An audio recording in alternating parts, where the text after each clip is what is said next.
I was learning so much Yeah. about Nelson Mandela, staying strong, being the black, being black, but also bringing diversity, being a prime minister, because in the 1980s and the 70s and 60s, racism was, really, it Was wasn't. right. Yes, absolutely. So what's your plan in the next 5 years, and what do you aim to do? Well, our aim is specifically to continue working with young people around the world, not just in Africa. This year, we are kicking off the first installation of our Mandela Leadership Program, which we call the 100 Mandelas. I asked you, I say, if Nelson Mandela was one of the greatest leaders of the 21st century, then wouldn't the world be a better place if we had 100 Mandelas type leaders? So what we are doing, we've created a leadership program that is for 24 to 35-year-olds who aspire to be entrepreneurs in hopes to creating social entrepreneurs. We will then look at the characteristics and the value system of Nelson Mandela. What type of a leader was he? What was the leadership style that he represented and led by?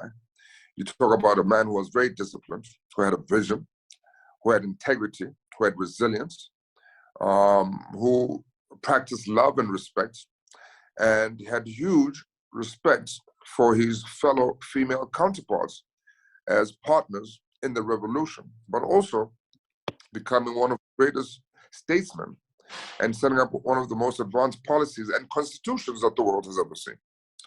So for us, as we move in the next 5 years, we're going to be taking about 20 young people from America, Africa, as well as South America.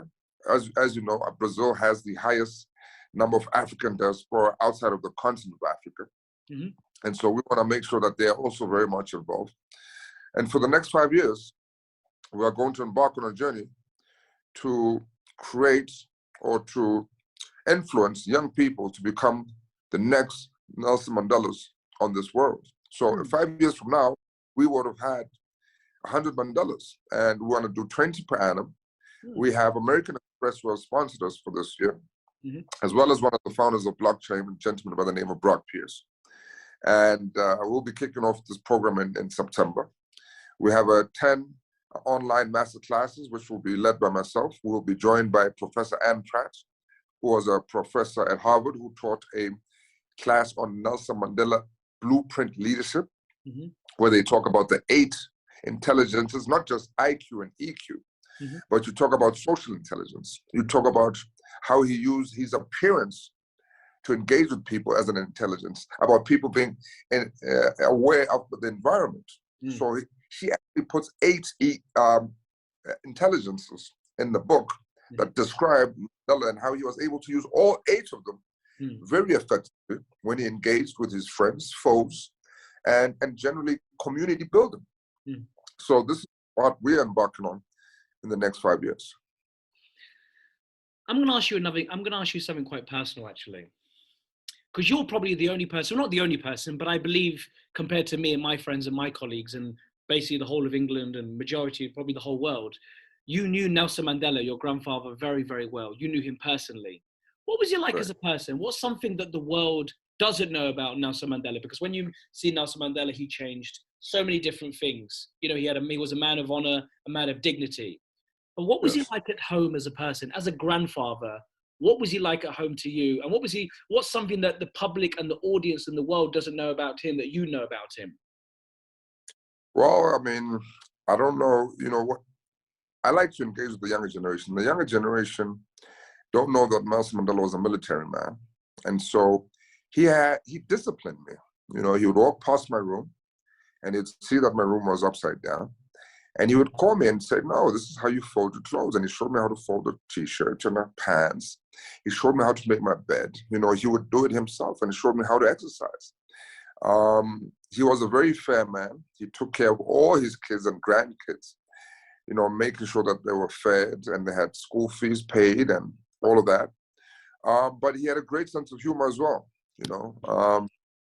Nelson Mandela, he was a very proud African man. Right. I must say his sense of humor was one of the most amazing things. And a lot of people don't know that we are part of a royal family. here in South Africa called the Tambo royal family.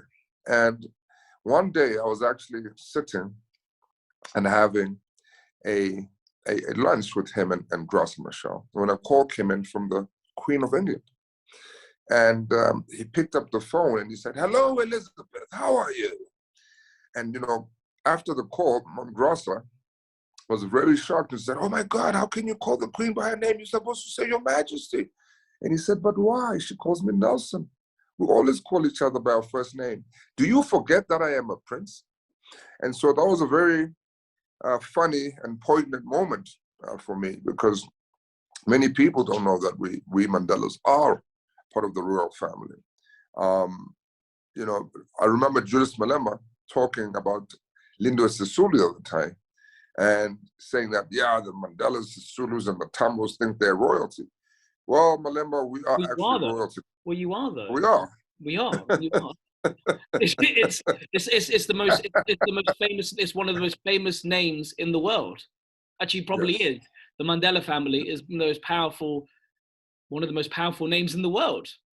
It's unrivaled. It is, and well, not just because he was able to achieve so much and he's been regarded as such a leader, but we're actually coming from the Tambo royal kingdom. You know, we are from the fourth house of the great house of Tambo. And we have a king by the name of Buyelakai, which he knows very well because he went and actually canvassed him to support his EFF party for the politicians by buying him a Mercedes-Benz truck. Absolutely. There we go. Now, my other question to you now, people in my generation who are 30 years old, maybe who are 40, 27, 28, 25. Right. I'm not saying I'm immature. I consider myself a very mature person. But if I had a name that was Martin Luther King's, daughter, or Nelson Mandela's grandson, etc., it would be a lot of responsibility on my shoulders. Right. To have that name, because I know I'm not just representing myself. I'm representing my whole family and my children and the children of the grandfather or the father of Nelson Mandela and his grandfather. It's not a name you want to jeopardize. So you always have to be, how do I say this, professional, but also you have to be careful. Do you sometimes, when you're in your life, do you also think, that's not really a situation I want to get myself into because I know it would affect? And also, do you also choose your friends? Are you careful in who you have with you, close to you as a person? Yes, I'm very careful of who I mix with and who I hang with and who I call friends, because I've learned the hard way. Many people, want to latch on and leech on, to use and, for their own personal benefit, to be relevant. But unfortunately, my younger brothers, some of them have not understood some of these important skills and values to have in terms of protecting oneself, because you are somewhat of a commodity to the rest of the world. So, it's very unfortunate. My younger brother has had a difficult time and is always, surrounding himself, always been a target of these unscrupulous characters in our society. What's happened? And what's happened? As recent as 2 nights ago, he was, his house, he had a party at his place, and the neighbors called the cops. They came, they searched the place, and unfortunately they found an unlicensed firearm, as well as drugs, as well as passports that were illegal. So because the apartment was his, he was taken into custody, and he was then taken to court 2 days afterwards, which he was then released on bail, because none of those things actually belonged to him. But of course, they were in his apartment. So he was then taken to jail, because by the time this gentleman had left, the people that it belonged to had already left, and they left these items in his apartment. The gun was found in a drawer, the drugs was found in one of the bedrooms, et cetera, et cetera. He has profusely, said that these items do not belong to him, and he is very much happy to help the authorities to identify the people he believes these items belong to. Mm. So this was actually, it did the news rounds yesterday here in the continent of Africa. Do you feel like the media have been cruel towards you and I'm sorry, to your brother? Do you feel like they haven't been on his side? Of course they're not on our side, because negative news flies better than good news. And so the action of the South African society at large, mainly the young people, many of them are not supportive of the young man, because he had a rape case about 5-6 years ago, and it was actually not a proper rape case. It was a statutory rape case, but it wasn't even the case, because it was proven that the lady was above the age of 16, right? And it was consensual sex, so there was no rape on any level, not statutory. Do you think the young girl probably knew that because he was Mandela and she knew that she could probably make some money out of it? Do you feel like she took advantage of that? She did, and I think what they wanted was to get us all up and worried, and what? Okay, please, how do we keep this quiet? Can we offer you something so that we don't, go to the courts, etc.? But unfortunately, we had to make sure that we clear our brother's name, and we decided to go to the court route and to clear his name. And the state actually dropped their case because the woman's ID showed that she was above the age of legal age of having sex in South Africa, which is 16. It was consensual. We have to clear the air. We have to clear the air about these things. People have the wrong perceptions, and the media is very, very irresponsible when it comes to reporting such matters, because they like to sensationalize so they can sell their papers. I agree with you. I agree with you on that. No, that I agree with you 100%. As a journalist for many, many years, I understand negative news is probably more beneficial than positive news. I get that. But if you check on, but can you clarify for me, in News 24 on June the 21st, June last year, or this year, there's a video that went viral on Instagram, and it says, "I'm a woman abuser." Nelson Mandela's grandson, in Instagram video that has gone viral. Is that true? He did post something like that. He told me that he was having a fight with a girl at the time, and for some reason she forced him to say that on camera. But that was a conversation and an incident that took place between the two of them. I do not know of any moment where my brother was involved in such a thing with another female. So to say that, I think he was completely misguided, to be honest with you. And it was in that heat of the moment of having a fight and him realizing what he'd done wrong, and then the girlfriend pressuring him to say those things. I mean, they have broken up. They broke up 3 months ago, so they were still dating 6 months after that incident took place. So it's very difficult, for us to judge from the outside, because we were not there and we don't really know what happened. Fair enough. So that's really where I stand. But of course, that was very stupid, I would say, really foolish for him to go and make such a statement on social media. And so you can see that there is definitely, I am Ndaba Mandela, he's Musa Mandela. He's 30 years old, I'm 39 years old. So we don't have the same levels of understanding of the world that we live in. And so a young, foolish man will do foolish things compared to a slightly older man who is slightly more astute to how to deal with the world. Now, going on to more political wise, because, your family, like I said, very political. And also I know that you're a political man yourself, actually, to be honest. I know that you do lots of stuff when it also, you're connected to Prince Harry, our prince in England. You did you attended a fundraising event or a charity event, etc. Yes. What's your opinion about Donald Trump? I'm going to go straight into it. And also, what's your opinion about Joe Biden? And what would your grandfather think about Donald Trump when he first became the president of America? Well, as much as we don't like Donald Trump, he had some good elements to him. Yes, we can say he was a bigot and he was full of prejudice, and but the way he handled social media was really unprofessional. But when we look at Donald Trump and we look at Joe Biden, right now Joe Biden is what I call irrelevant. He has no relevance with the youth. The only thing that's really keeping him alive, or even as a topic of discussion, is the war. A war which America themselves created between Ukraine and Russia. I believe that if Trump was still at the helm, he would have found a way to stop the war. We saw that he was able to actually keep Russia at bay during his presidency.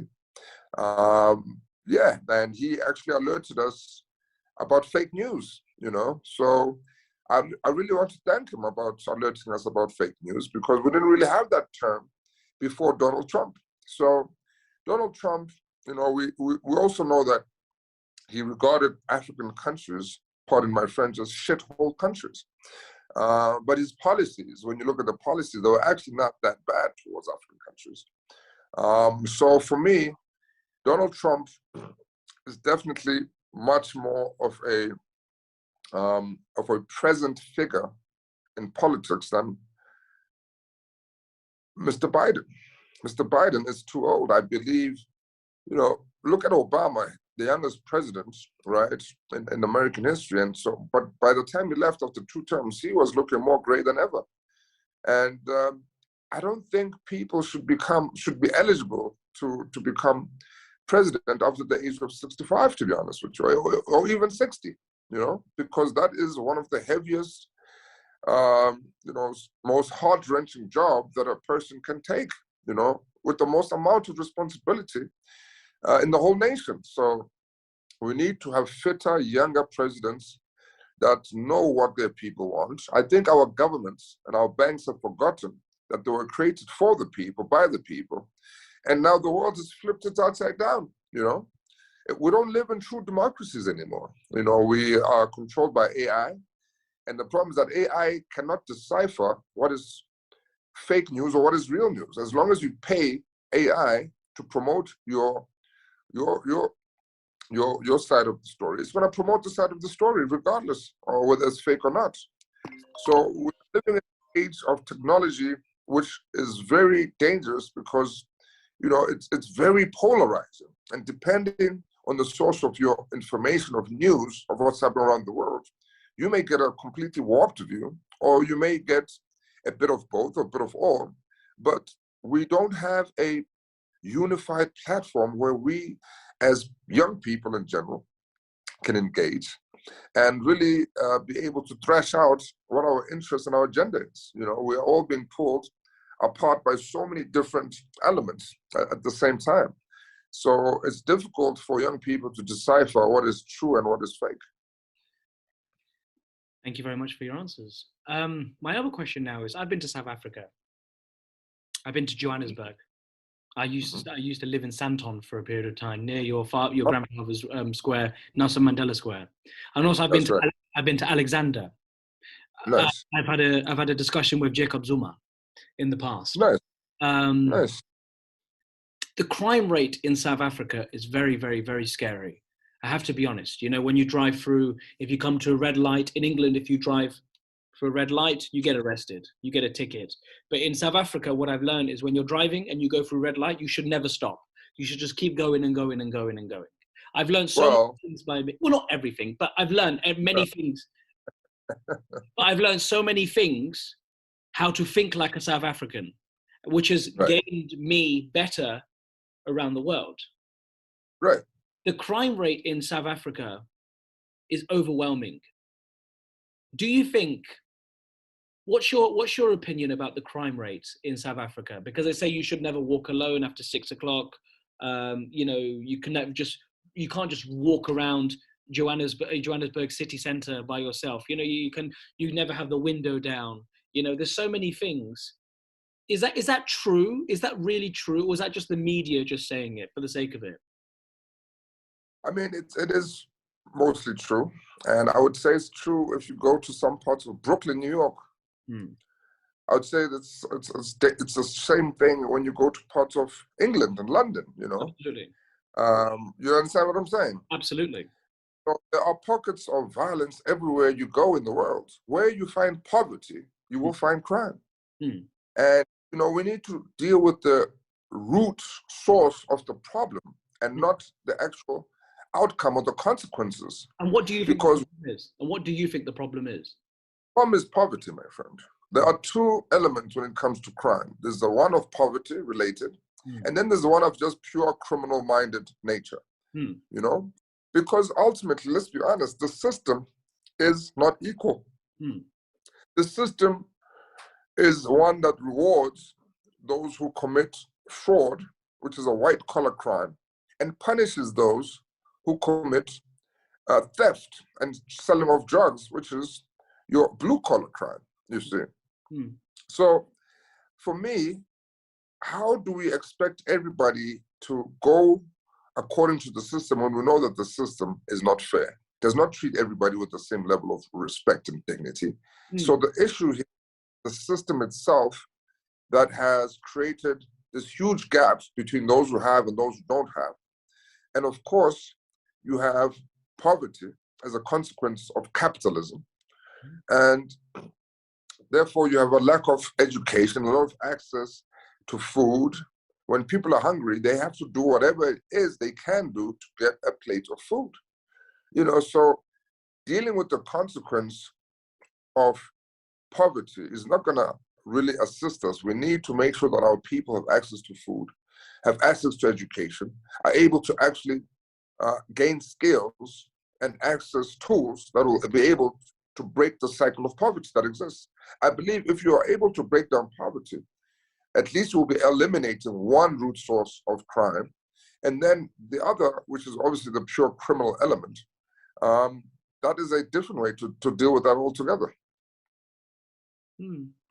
Now, when I spoke to, last couple of questions for you, when I spoke to Bernice King and I spoke to about George Floyd and racism, and, you know, she's a very activist, as you know. She's always trying to encourage people and say, look, speak up. If there's a problem, speak up. Same as me. I'm a very opinionated person. If I see something I don't like, I say it. It doesn't matter what happens, I will say it. 100%. Do you think racism will change? Do you think it's ever changed from the 90s and the 60s and the 50s and, you know, the slavery back in the day? If you you know, there's a film called 12 Years a Slave, you know, very upsetting film. It actually made me cry. But it just shows what humanity is really, really like. Not just, hi, how are you? Nice to meet you. Hope you're doing well. Lots of love to you. No, how humans being behaved 60, 70 years ago, it just shows the colors of people. Do you think racism will change, or do you think it will always be there? I believe racism can change, but that is up to the will of the people. But my current experience of the world, I believe racism is still here. The faces may have changed, but the hearts are still the same. When you look at the system, when you look at how many Black people are CEOs of Fortune 500 companies, or how many people, Black people, people of color, brown and Black across the world, belong to Fortune 500 companies, boards and advisory boards, and, you know, really command places of directorship and managers when it comes to commerce globally. It's very few. And so when you look at how much females also occupy these giant you know, places of command as well as influence, very few women. So you see the white man is still at the helm of the society. And it's only with our continuous, concerted, united effort can we as a people break down this prejudicial system that's full of prejudice and make sure that whenever its ugly head rears itself in our home, in our work, in our community, that we smash it right down as quick as it came up. That is what I believe in. But definitely it is still there. You know, you can just look at the system and you'll realize that why is it that a person in America who is caught using crack cocaine receives 10 years, but a person who is caught with cocaine receives a slap on the hand, right? Because majority of people are mainly white because it's a rich man's, and those who do crack cocaine are Black because it's a poor man's drug, but yet the actual substance both come from the same source, right? That is racism. That's a prejudicial system. I can't, we And can't so see this you. Just to stop you there, we can't see you, by the way. Your video's gone, just to let you know. There you go. Yeah, keep going. Yep, keep going. so what I was trying to say is that the system itself needs radical change, not reform. We need radical change. Radical change, I mean complete change. You know, we need to put humanity back at the center of our policies and the rules of regulations and how we govern our society. Mm-hmm. And also, if you're talking about drugs, etc., just going into South Africa itself, smoking vulture brains in South Africa is also very common there. Tell me about the What's that? Smoking vulture brains on Vice News 2 years ago. They made a documentary. Oh, I just wanted to ask you if that was true or not. Smoking I vulture. have never, I cannot deny it or confirm because this is the first time I'm hearing about smoking vulture brains. Yeah, I mean, there's so many different Vice News. But I have to ask you before you go. Do you ever think you'll have trust in the media again, knowing that if it's going to be international news, national news, do you feel like the media, because social media is a very powerful thing, very powerful, very, very powerful. You can record somebody, shout at them, tell them, don't touch my daughter, don't say this, don't say that. But really that person is only walking to the grocery shop, and then they can edit that photo, but they can edit it. But you understand what I'm saying. Social media is a very dangerous thing for young people. It's very dangerous for the world for what it is. Do you feel like, what's your opinion about social media and the media itself? Do you think you'll ever, as a family, you'll ever, maybe step away from social media? Or do you think social media will always be there? What's your opinion about social media? Social media will always be there. Clearly it's growing because Elon Musk just bought Twitter, right? So it's not going away anytime soon.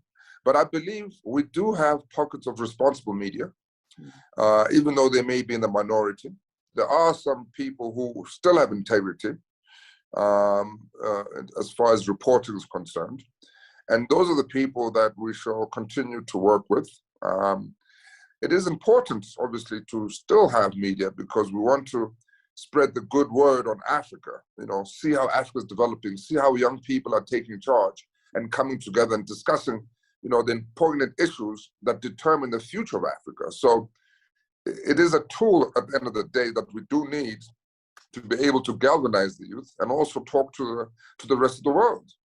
But unfortunately, we do know that whatever comes out in the media, you have to take it with a pinch of salt. And as one of my greatest heroes said, Malcolm X, he says, believe nothing of what you read in the newspaper and only half of what you see.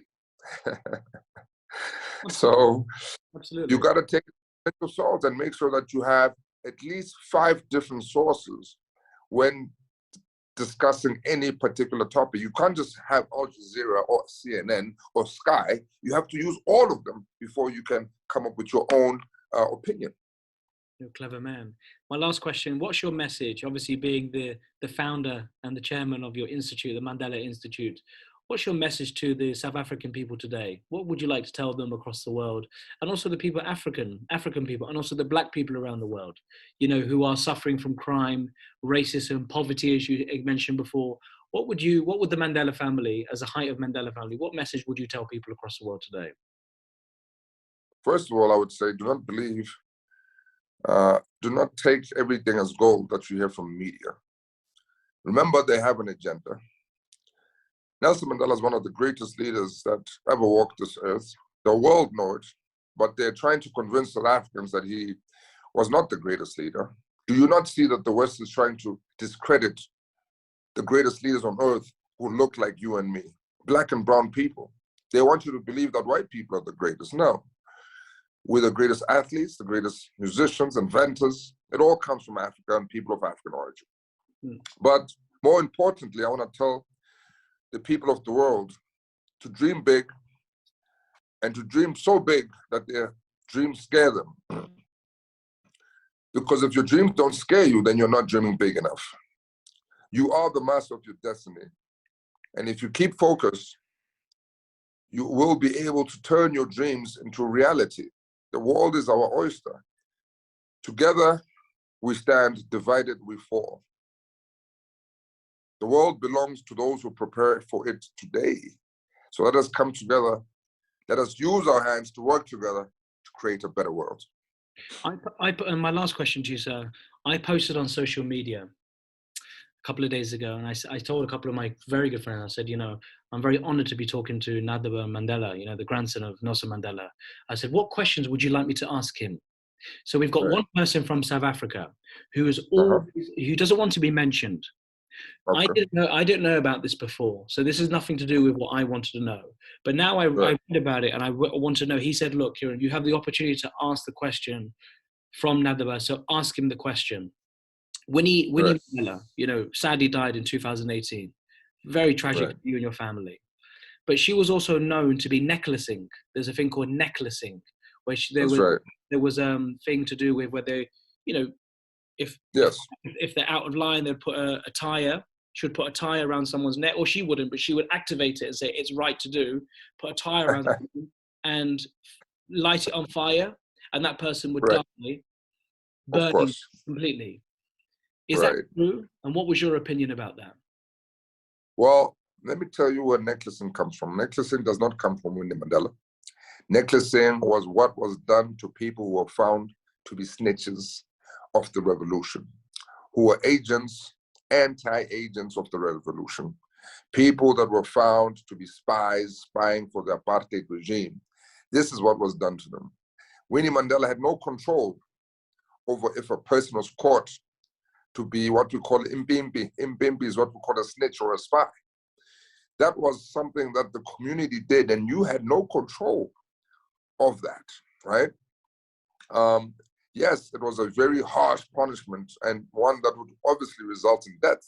They would put a tire around you and petrol and light you up and watch you scream as you are, screaming into hell and damnation. So that was not a Winnie Mandela thing. Yes, it may have happened when they caught somebody, and Winnie Mandela may have been aware of it, but unfortunately, she was not in control of it. It's very sad, again, what media reports. You have to be very careful what you read in the media. You must remember the people that control the media are the people that control your banking systems, right? The people that control insurance companies, right? And these are your old white boys club. And they don't want you to know that you have credible leaders that stand by your back, that care about your future, that care about your well-being, right? And so they will use whatever information they can use to try and discredit our leaders. Look at what they did to Thomas Sankara, one of the greatest leaders of our generation. Thomas Sankara was a president that took over power in Burkina Faso at the age of 33 years old. He increased the literacy rate by 60%.